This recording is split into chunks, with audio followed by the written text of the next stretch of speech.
endless stretch of desert highway rolled out before me, a ribbon of asphalt cutting through the darkness.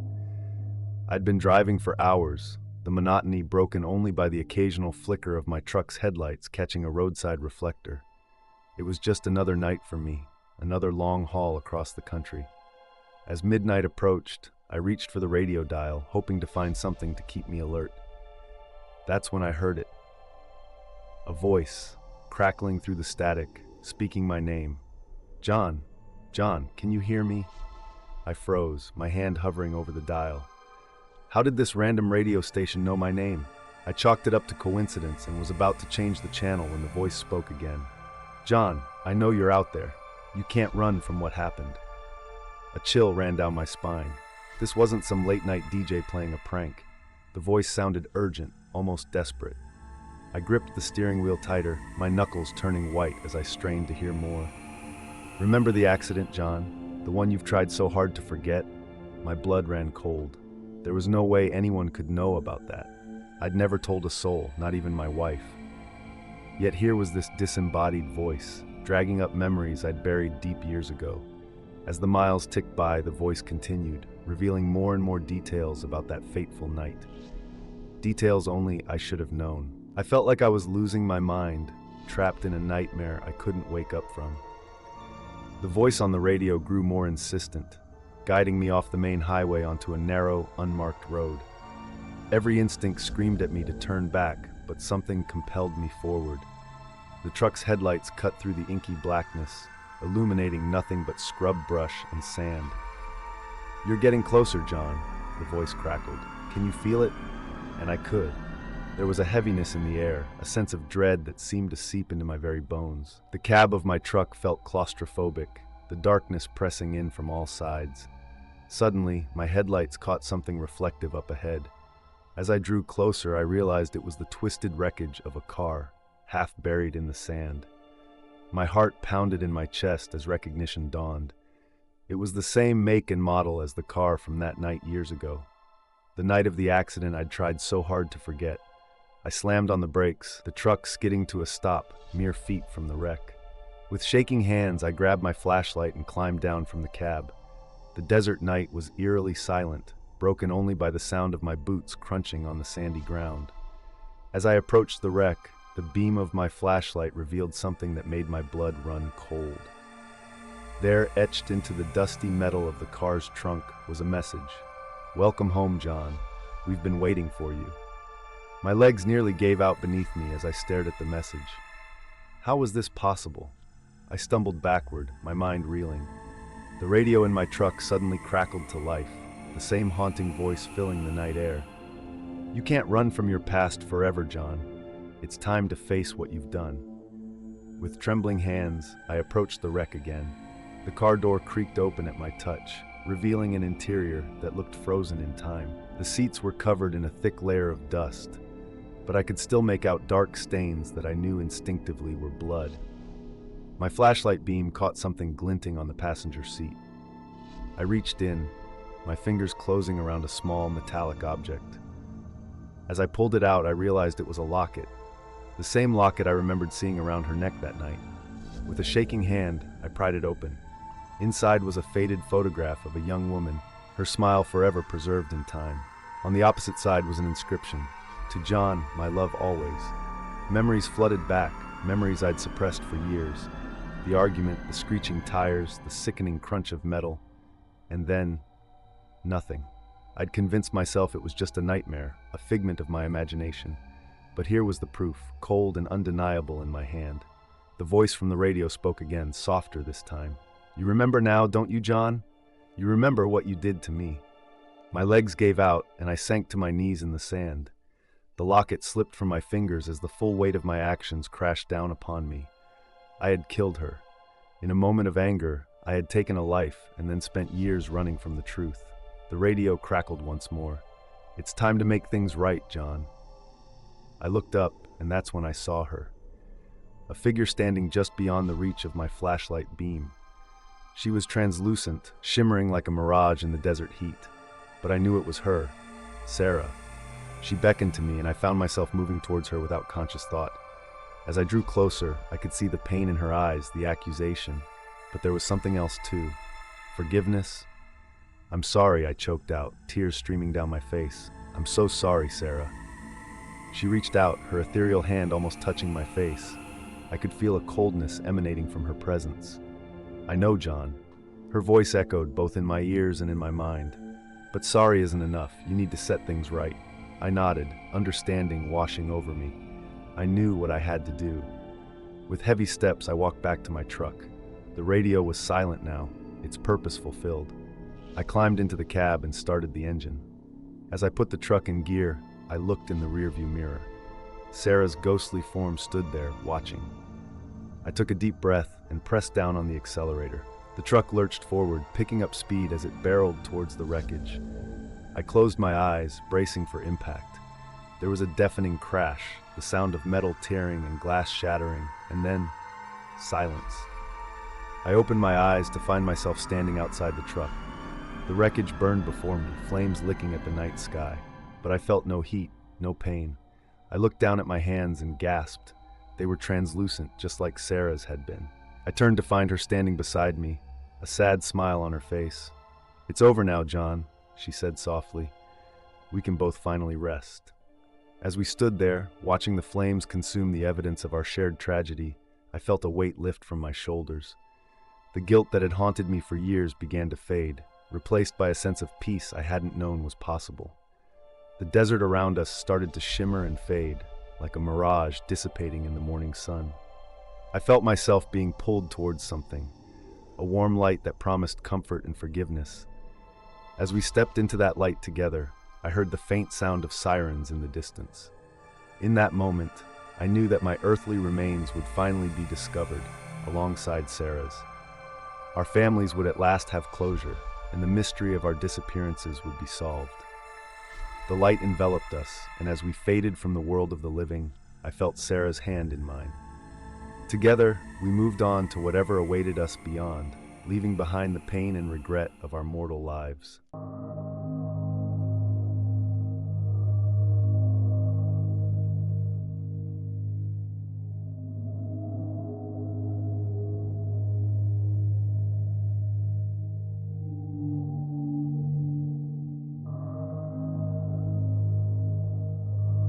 I've been a long-haul trucker for over a decade, and I've seen my fair share of strange things on the road. But nothing could have prepared me for what happened that night on Route 66. It was a moonless evening, and a thick fog had settled over the highway, reducing visibility to mere feet. I was hauling a load of electronics from Chicago to Los Angeles, already behind schedule due to the weather. As I navigated the winding road, my headlights barely cutting through the dense mist, I noticed something odd in my rearview mirror. A set of dim, yellowish lights appeared, growing larger as they approached. Soon, I could make out the outline of an old truck, its metal body rusted and worn. It was unlike any modern vehicle I'd seen on the roads. Before I could process what I was seeing, more trucks emerged from the fog behind it. They formed a convoy, their engines emitting a low, guttural rumble that seemed to vibrate through my cabin. I counted 7 vehicles in total. Each one looked like it had rolled straight out of the 1950s, their chrome accents dulled by time and wear. My curiosity quickly turned to unease as the lead truck pulled alongside me. Through the passenger window, I caught a glimpse of the driver. His face was gaunt, almost skeletal, with hollow eyes that seemed to stare right through me. A chill ran down my spine, and I instinctively pressed down on the accelerator, eager to put some distance between myself and this eerie procession. As I attempted to speed up, my truck sputtered and choked. The engine, which had never given me trouble before, suddenly died. Panic set in as I coasted to a stop on the shoulder, the ghostly convoy continuing past me. I tried the ignition again and again, but it was useless. The old trucks disappeared into the fog ahead, their taillights fading like dying embers. With shaking hands, I reached for my cell phone, only to find it had no signal. The fog seemed to thicken around me, muffling all sound. I sat there, heart pounding, unsure of what to do next. After what felt like hours, I saw headlights approaching from behind. Relief washed over me as a highway patrol car pulled up. The officer, a middle-aged man named Thompson, asked if I needed help. As I explained what had happened, his expression changed from concern to disbelief. He asked me to describe the trucks I'd seen, and with each detail I provided, his face grew paler. When I finished, he was silent for a long moment before speaking. "Son," he said, his voice barely above a whisper, "what you're describing, it can't be possible." He went on to tell me about a tragedy that had occurred on this very stretch of highway back in 1957. A convoy of 7 trucks carrying volatile chemicals had vanished during a severe storm. Despite extensive searches, no trace of the vehicles or their drivers was ever found. I listened in stunned silence as Officer Thompson recounted the details of the incident. The trucks I had seen matched the descriptions of those that disappeared decades ago, right down to the make and model. He explained that over the years, there had been sporadic reports of sightings, always on foggy nights, but never anything this close or detailed. As we talked, the fog began to lift, and to my surprise, my truck's engine suddenly roared to life on its own. Officer Thompson suggested I follow him to the nearest town, where I could rest and gather my thoughts. I agreed, still shaken by the experience and the revelation. At a small diner in a town called Millbrook, I sat across from Thompson, nursing a cup of strong coffee. He introduced me to some of the locals, including an elderly man named Frank, who claimed his father had been one of the missing drivers. Frank's eyes welled up with tears as I described the ghostly driver I had seen. "That sounds just like my old man," he said, his voice cracking with emotion. "He was supposed to retire after that last run, had a big party planned and everything." As the night wore on, more people gathered at the diner, eager to hear my story. Some shared their own encounters, while others remained skeptical. But there was an undeniable sense of awe and reverence in the air, as if my experience had somehow bridged the gap between past and present. The next morning, I was reluctant to get back on the road. The memory of those spectral trucks still haunted me, and part of me feared what might happen if I encountered them again. But I had a job to do, and I couldn't let my fear get the best of me. As I prepared to leave, Officer Thompson approached me with a small, leather-bound journal. "This belonged to one of the missing drivers," he explained. "It was found years ago, but no one could make sense of the last few entries. Maybe it'll mean something to you." I thanked him and tucked the journal into my bag, promising to read it once I reached my destination. The drive that day was uneventful, but I couldn't shake the feeling that I was being watched. Every time I glanced in my mirrors, I half expected to see those rusted trucks materializing out of thin air. That night, at a truck stop in New Mexico, I finally opened the journal. The last entry, dated the day of the disappearance, caught my attention immediately. The driver had written about a strange fog rolling in, unlike anything he'd ever seen. He described feeling disoriented, as if the road itself was shifting beneath his wheels. The final words sent a chill down my spine. "The storm's getting worse. Can't see the others anymore. God help us. I think we've driven off the edge of the world." I barely slept that night, my mind racing with questions. Were the drivers trapped in some kind of limbo, doomed to replay their final journey for eternity? And why had they chosen to reveal themselves to me? As I continued my journey west, I found myself paying closer attention to the road, to the other drivers, and to the stories shared at truck stops along the way. I learned that I wasn't the only one who had encountered inexplicable things on the highway. There were tales of phantom hitchhikers, stretches of road that seemed to loop endlessly, and mysterious lights in the sky. I completed my delivery in Los Angeles, but I knew I couldn't go back to my old routine. The encounter with the ghost convoy had awakened something in me, a need to understand the mysteries of the road. I decided to start documenting these stories, creating a record of the unexplained experiences that truckers and travelers encountered. Years have passed since that foggy night on Route 66, and I've collected hundreds of accounts, each one stranger than the last. But I've never again seen the ghost convoy.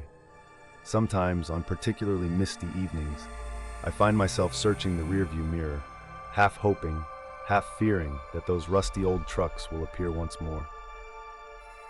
To this day, I can't explain what really happened that night. But I know that the open road holds more secrets than we can imagine. And somewhere out there, 7 trucks and their drivers are still trying to complete their final journey home.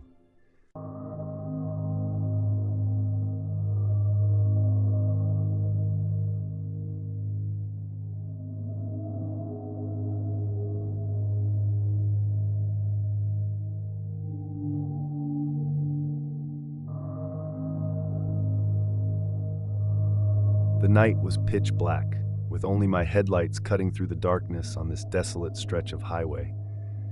I'd been driving my big rig for hours, the monotony of the road making my eyelids heavy. That's when I saw him, a lone figure on the roadside, arm outstretched. I don't usually pick up hitchhikers, but something about this guy made me pull over. As he climbed into the cab, the dome light illuminated his face. He looked rough, clothes dirty and torn, his eyes wild with fear. "Thanks," he muttered, settling into the passenger seat. "I've been walking for miles." I introduced myself and asked where he was headed.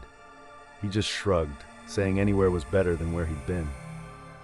As we rolled on through the night, I tried to make conversation, but he seemed distracted, constantly glancing in the side mirror. "You okay, buddy?" I asked. He turned to me, his face pale in the dashboard lights. "You ever feel like something's watching you? Following you?" I chuckled nervously. "Nah, man, it's just the night playing tricks on you." He shook his head vehemently. "It's not tricks, it's real. It's been chasing me for days." A chill ran down my spine. "What's been chasing you?" His voice dropped to a whisper. "A demon, a creature from hell itself." I gripped the steering wheel tighter, trying to laugh it off. But the look in his eyes, a mix of terror and desperation, made my blood run cold.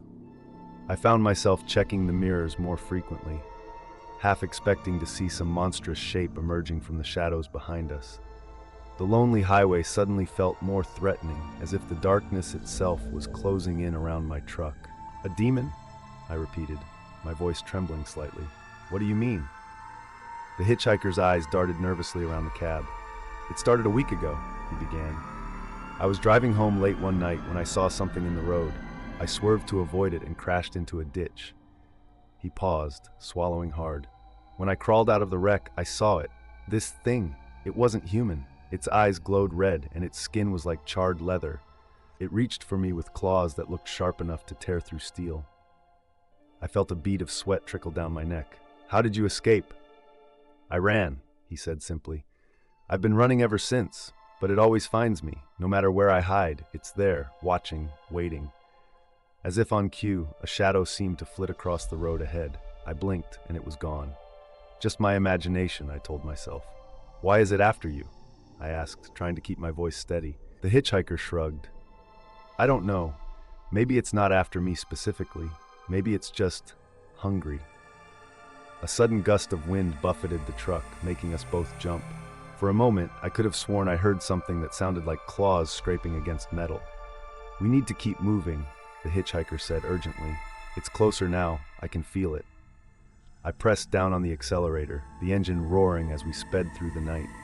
But no matter how fast we went, I couldn't shake the feeling that something was gaining on us, its hot breath practically on our necks. The miles flew by as I pushed the truck to its limits. The hitchhiker sat rigid beside me, his eyes fixed on the side mirror. Suddenly he gasped. "There, did you see it?" I glanced in the mirror but saw only darkness. "See what?" "Its eyes," he whispered. "2 red points of light right behind us." I squinted into the mirror. For a split second I thought I saw something, 2 pinpricks of crimson in the gloom. Then they were gone. "It's toying with us," the hitchhiker said. "It could catch us any time it wants. This is just a game to it." A cold fear gripped my heart. What if he was right? What if we were just mice being chased by a particularly sadistic cat? "Tell me more about this demon," I said, hoping that information might somehow help us. The hitchhiker shuddered. "It's ancient, I can feel it. It's been hunting humans for centuries, maybe millennia. It feeds on fear as much as flesh." As he spoke, the air in the cab seemed to grow colder. The radio, which had been playing quietly in the background, suddenly erupted into static. "It's here," the hitchhiker breathed. The static grew louder, punctuated by what sounded like growls and inhuman shrieks. The truck's engine sputtered, and the headlights flickered. "No, no, no," I muttered, frantically trying to keep the truck under control. Through the cacophony of static, I heard a voice, deep, guttural, and definitely not human. It spoke a single word that chilled me to my core. Mine. The hitchhiker screamed, clawing at the door handle. "Let me out, I have to run!" But I couldn't stop. I wouldn't stop. Whatever this thing was, I was determined to outrun it. The truck lurched forward as I floored the accelerator. The engine roared in protest, but I didn't care. All that mattered was putting distance between us and whatever was pursuing us. The hitchhiker had curled into a ball in his seat, muttering incoherently. The radio continued to emit that hellish static, occasionally interrupted by that same deep voice growling "mine" over and over. Suddenly, the hitchhiker sat up straight. "Stop the truck," he said, his voice eerily calm. "What? Are you crazy?" I shouted over the noise. "It's the only way," he insisted. "As long as I'm here, it'll keep coming. You have to let me go." I shook my head vehemently. "No way, I'm not leaving you to that thing." He turned to me, and in the dim light of the dashboard, I saw something in his eyes that made my blood run cold. It wasn't fear anymore. It was resignation. "You don't understand," he said softly. "It's not after you, it's after me. It's always been after me." Before I could react, he yanked the steering wheel hard to the right. The truck swerved violently, tires screeching against the asphalt. I fought for control, but it was too late. We were heading straight for the guardrail. Time seemed to slow down. I saw the hitchhiker reach for the door handle. I heard the click of the latch, and then, just as we were about to hit the rail, he was gone, leaping out into the darkness. The truck slammed into the guardrail with a deafening crash. Metal screamed as it tore, and I was thrown forward against my seatbelt. Then everything went black. I don't know how long I was unconscious. When I came to, the first rays of dawn were peeking over the horizon. My head throbbed, and every inch of my body ached, but I was alive. I stumbled out of the wrecked truck, looking around frantically for any sign of the hitchhiker. But there was nothing. No body, no blood, not even footprints leading away from the crash site. As I stood there trying to make sense of what had happened, a chill ran down my spine. I slowly turned around, half expecting to see the demon the hitchhiker had described. Instead, I saw a highway patrol car pulling up, its lights flashing. The officer approached cautiously. "Are you all right, sir?" he asked.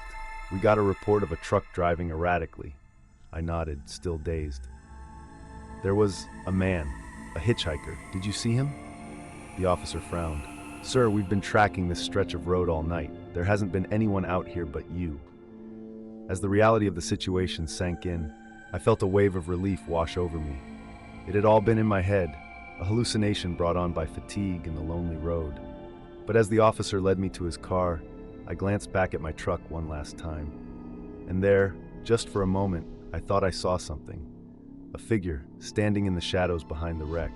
Its eyes glowed red, and its mouth was curved into a wicked grin. I blinked, and it was gone. But as the patrol car pulled away, I couldn't shake the feeling that somewhere out there, in the darkness beyond the road, something was watching, waiting, and whispering a single word: mine.